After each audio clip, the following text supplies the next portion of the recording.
4 years ago, Ricky James was racing motorcycles.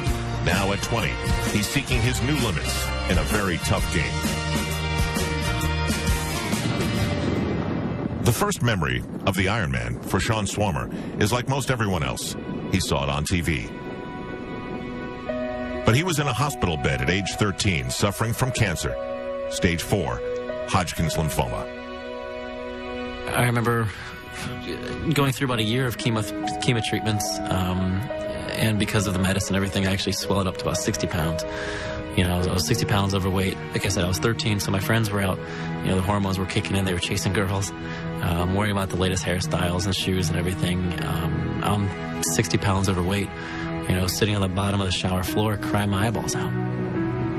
Cancer wouldn't let Sean Swarmer be an athlete then. Now, 20 years later, and healthy, he's competing to defeat his past. The pro men make it to the halfway point of the bike. Whatever wind was in your face is supposed to be at your back. Supposed to be. But this is the Big Island.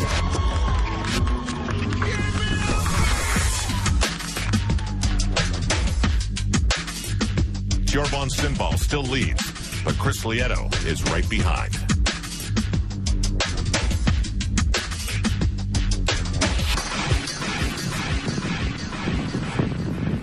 I try and prepare for all eventualities. I think that's important for any athlete, professional and amateur alike, to visualize what might happen, both good and bad. This is bad for Christy Wellington, but a flat tire is not that big of a deal. And I think you need to have a mental plan as well as a physical, how to change a puncture plan to be able to deal with that. But this time, the plan doesn't work. She turns on the CO2 canister before putting on the valve. So all the CO2 escapes and doesn't go into the tire. Now her canister is empty and she's desperate.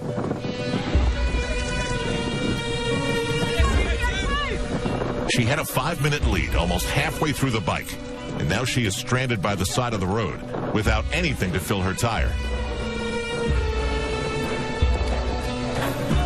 She needs a good Samaritan in a bad way. Oops, not that one. Last year's Ironman champion, Christy Wellington. The lead that she enjoyed on the bike is gone as the rest of the lead women go past. She had a flat tire and used up her CO2 cartridge because she didn't attach it to the rim the right way. Now she's desperate to get another, or maybe something else. She'll settle for anything. Can they get me a pop? Pop? They're allowed to give me a pop, right?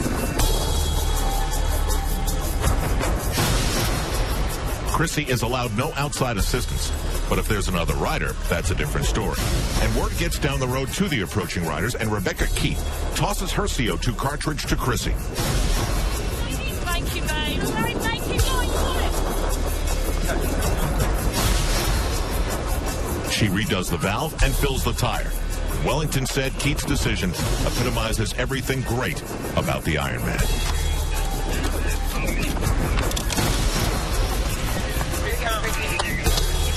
Now it's time to get busy and make up that lost ground. But nervous energy used up is energy used up.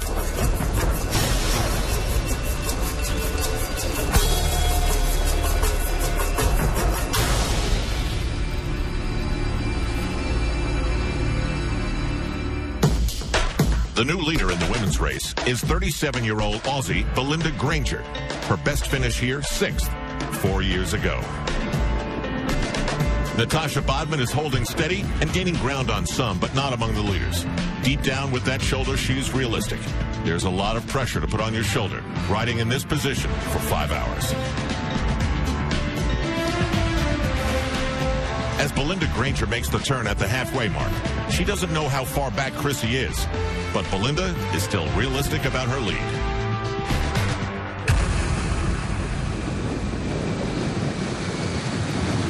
She's still going to win. She just won't win by as much now. Just made her angry. I wasn't expecting that. I tell her, I was just saying, she's still bloody winning, but she just won't win by as much. At least she won't make us look stupid now.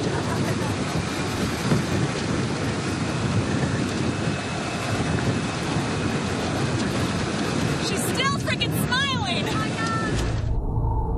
Christy Wellington is really in their heads, and for good reason.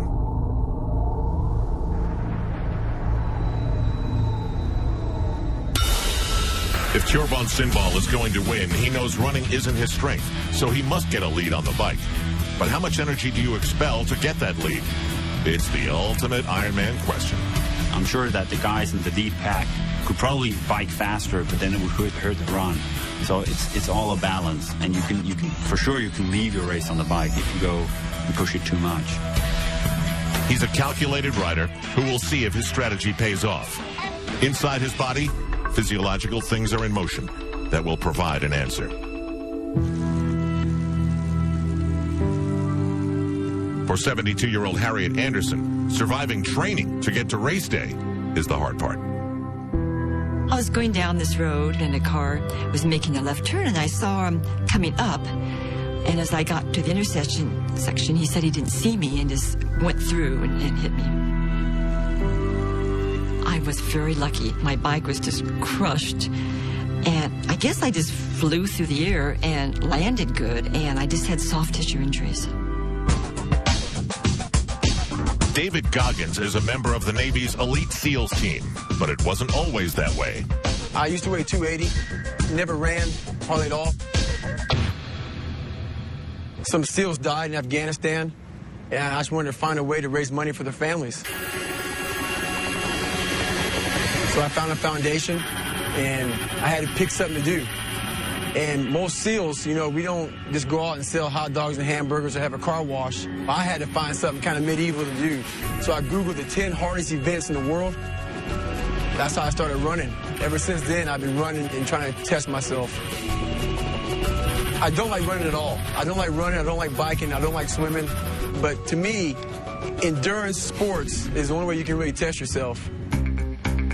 I get up real early in the morning, 3 o'clock, and I usually get a run in anywhere from 10 to 15 miles, grab breakfast, bike in 25 miles into work. And at lunchtime, most of the time I'll run 5 to 6 miles. And around 5:30, I'll bike back home, 25 miles. And then if I get home and I feel good, I'll run again. I know it's not the correct way to train for any event, but it's just how I do. I like testing myself every day. To make it through SEAL training, you don't have to be the best. You just need to be consistent and really mentally tough. And just like with the Ironman, you don't need to be the best biker or the best swimmer or the best runner. You just need to be consistent and, you know, be able to mentally get through all those challenges. I just want to go out here and see what I have against some of the best athletes in the world, because the best athletes in the world are in the Ironman. David Goggins in his arena of choice. Now it's time to get off the bike for leader Tjorvon Sindball. As much as biking is his strength, running is his weakness. He openly admits he can't stand the Hawaiian heat, but it doesn't stop him.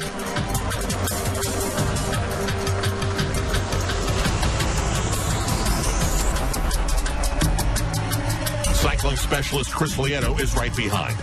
He's been in this position before, but like Sindball, has trouble on the run. So he must worry about who is behind him. That would be Norman Stedler, who has proven he can stand the heat of the lava fields in Kona. Next, the K-Swiss running course.